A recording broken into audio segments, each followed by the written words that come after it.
दुनिया बहुत परे से परे है। जीव अपना मूल पहचान, हमें जीवन में क्या चाहिए, पहले अपने आप से भरोसा कर लें। हम सत्संग क्यों सुनते हैं? ज्ञान लेने के लिए कि अरे अच्छी अच्छी बातें सुनने मिलती हैं। वो ज्ञान लेके हमने क्या किया? अपने आप की तसल्ली कर ली कि हमें नई बातें, ज्ञान मिला, नई बातें, या उन्हें जीवन में ढाल के अपने जीवन की उन्नति की हमने, या हम रब के दीवाने हैं, रब को पाना चाहते हैं, जगह जगह भटक रहे हैं, कहीं से मार्ग मिले, रास्ता मिले, रब को कैसे पाया जाए। पहले अपने अंदर अपने आप से सवाल कर लें, अपने आप को पूछ लें, हम सत्संग क्यों सुन रहे हैं, हम गुरु घर क्यों जाते हैं। अगर तो सच में रब पाना चाहते हैं, रब पाने की विधि जानना चाहते हैं, तब बात बनती है सत्संग में आध्यात्मिक।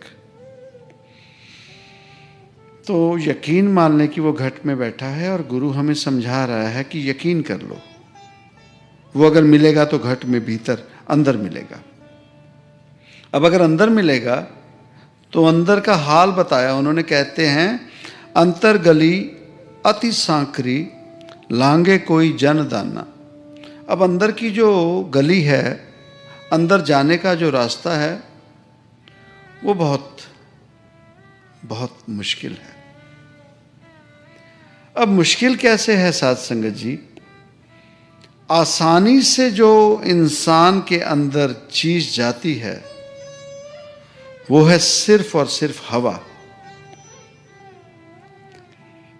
बहुत आसानी से सिर्फ और सिर्फ हवा जाती है, और हवा ही है जो एक एक रोम, एक एक मनुष्य के हिस्से में जाके बाहर आसानी से आ सकती है, हवा।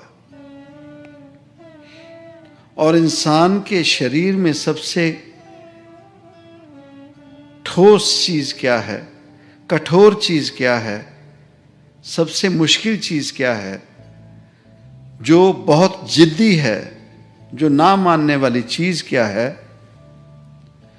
उस हवा को ले जाने वाला विंड पाइप,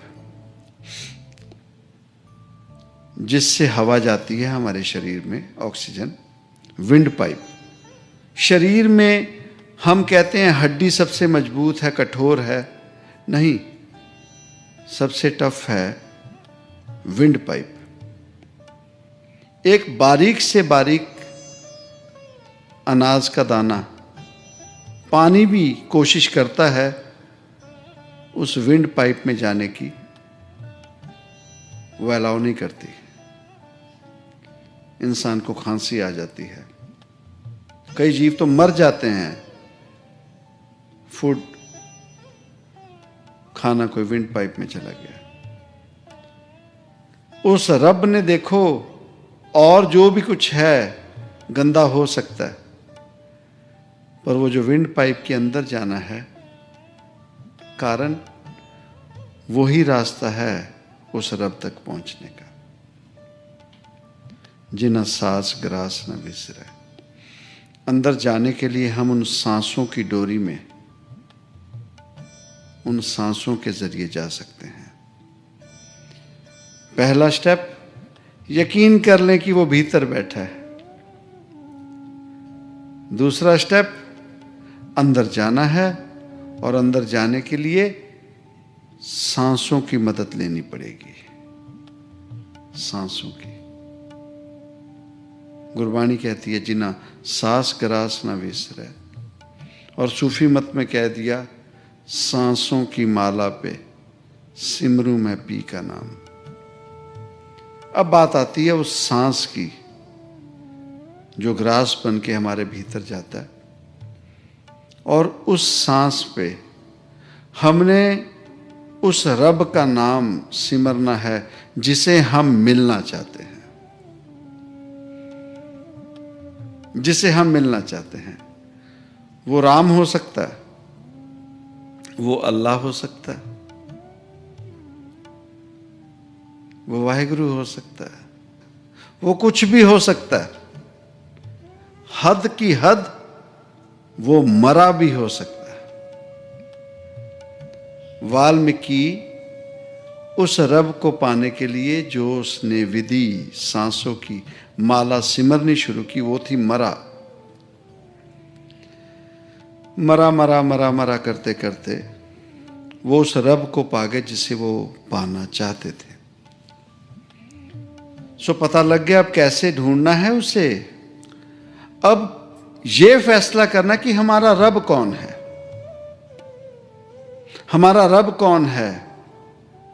उस रब के साथ हमने कैलकुलेशन कर ली, या वो फैंटेसी तो नहीं है, वो जो तस्वीर में भोलेनाथ देखे हैं या तस्वीर में नानक पातशाह देखे हैं, हम उसे पाने की कोशिश करें, सच वो भी नहीं है। कारण भोलेनाथ वैसे नहीं दिखते जो हम तस्वीरों में देखते हैं। रामचंद्र महाराज जी, कृष्ण महाराज जी वैसे नहीं दिखते हम जो तस्वीरों में देखते हैं। कारण रामचंद्र महाराज जी ने कभी भी अपनी दाढ़ी शेव नहीं की थी, मूछें नहीं कटवाई थी। कृष्ण महाराज जी ने अपनी दाढ़ी कभी नहीं कटवाई, मूछें नहीं कटवाई। हमें जो तस्वीरें दिखती हैं उनमें तो बहुत खूबसूरत से दाढ़ी शेव की है। मां शक्ति के जिसके हम दर्शन करना चाहते हैं वो वैसी नहीं जैसे हमें बताया जाता है। नानक पातशाह वैसे नहीं है जैसे हमें तस्वीरों में दिखते हैं।